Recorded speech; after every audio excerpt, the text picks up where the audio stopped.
L'entrée de Mika Marmol à la 91e à la place de Alexandre Baldé est probablement l'info la plus importante de ce match. Si, je vous assure. Getafe Barcelone, le débrief, c'est parti.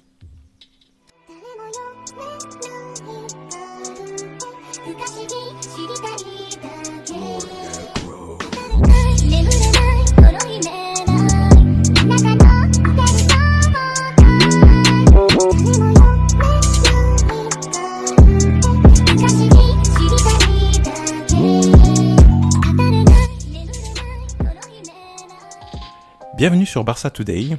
Aujourd'hui, nous allons faire le débrief du match Getafe contre FC Barcelone pour l'avant-dernière journée du championnat.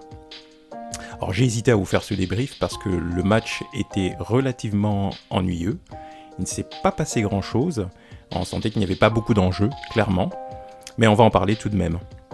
Alors, quelques informations intéressantes tout de même pour cette rencontre, c'est la titularisation, par exemple, de Riqui Puig. Je l'avais un petit peu prévu, vu que le milieu de terrain était décimé, il n'y avait pas grand monde.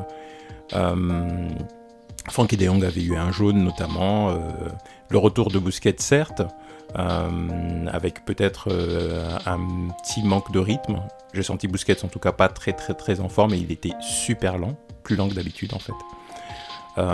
Et donc Riqui Puig, pour dynamiser un petit peu le milieu de terrain et pour le récompenser de ses dernières sorties, ça me semblait être une bonne idée. Donc il a fait son match, il a joué tout le match d'ailleurs, donc je trouve ça plutôt pas mal. Et ça n'a pas empêché Barcelone d'être vraiment très insipide. Deuxième élément, donc la titularisation d'Alejandro Baldé, le latéral gauche du Barça B, qui a également fait un très bon match, qui a été présent, qui a répondu dans les duels, qui a montré sa vitesse, qui a montré sa virtuosité. Je l'ai trouvé très bien, Baldé. Pour moi, c'est vraiment la relève de Jordi Alba. Je ne comprends pas pourquoi il n'a pas eu plus de minutes cette saison.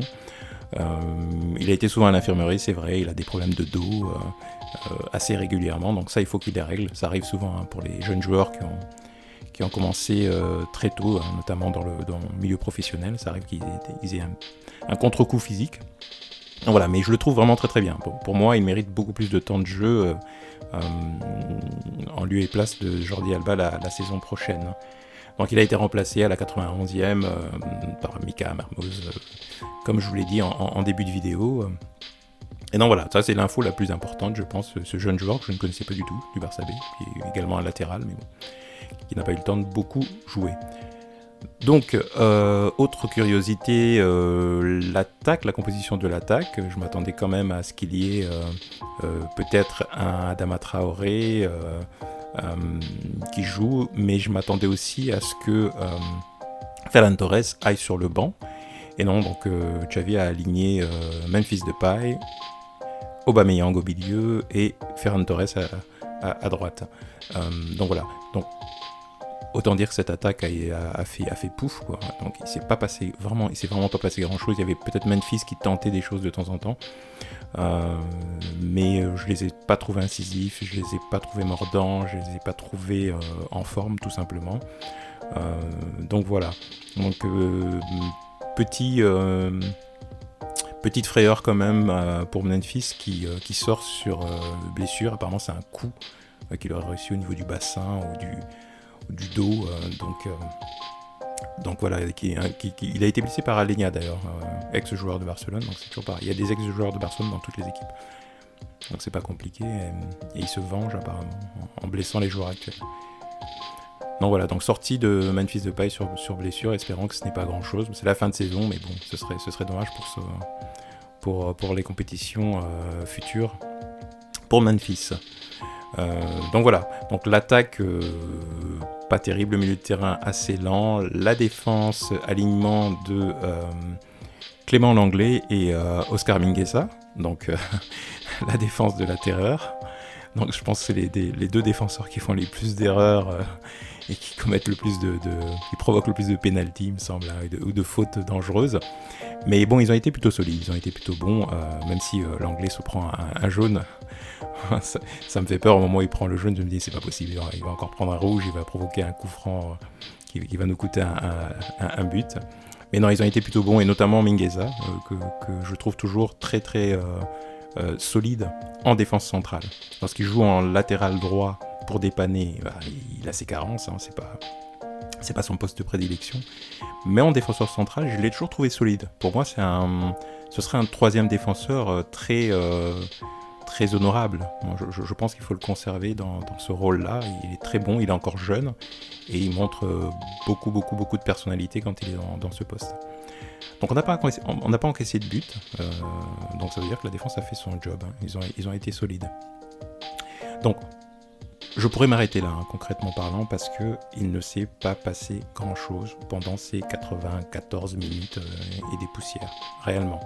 Le match a été très pauvre des deux côtés. Getafe aussi n'a pas fait grand-chose, et à un moment donné, on sentait réellement que le point du match nul convenait aux deux équipes. Effectivement, le point permettait à Barcelone d'assurer la seconde place, et donc les compétitions de Supercoupe la saison prochaine, et donc un petit peu plus de revenus pour la caisse du Barça. Et pour Getafe, c'était le point qui assurait le maintien, tout simplement. Donc, moi je ne vais pas critiquer les deux équipes. Premièrement, et contrairement à ce que disent beaucoup de commentateurs, oui c'est un scandale, c'est pas digne du Barça, nanana. Bon, non. Moi je suis pas comme ça, je pense que il y a, je ne sais pas moi, 50 matchs dans la saison, une équipe, ce sont des êtres humains, ce sont des joueurs, ils ont le droit d'avoir aussi un coup de mou, ils ont le droit aussi de relâcher la pression en se disant tiens il y a un peu moins d'enjeux dans ce match, je vais lever le pied tout simplement, il y a une compétition derrière de Coupe du Monde, j'ai pas envie de me blesser, etc. Ce sont des êtres humains, tout simplement, donc moi je le comprends. C'est pas parce qu'ils sont payés énormément que... on doit à chaque fois crier à la purge, c'est inadmissible, non. C'est un sport, il y a des matchs brillants, il y a des matchs où ils sont réellement supersoniques, chacun à leur poste, ils sont tous excellents, et puis il y a des matchs où ils vont être un peu en dedans, et il faut l'accepter, quand on supporte une équipe, c'est comme ça, ils ont peut-être besoin de souffler un petit peu.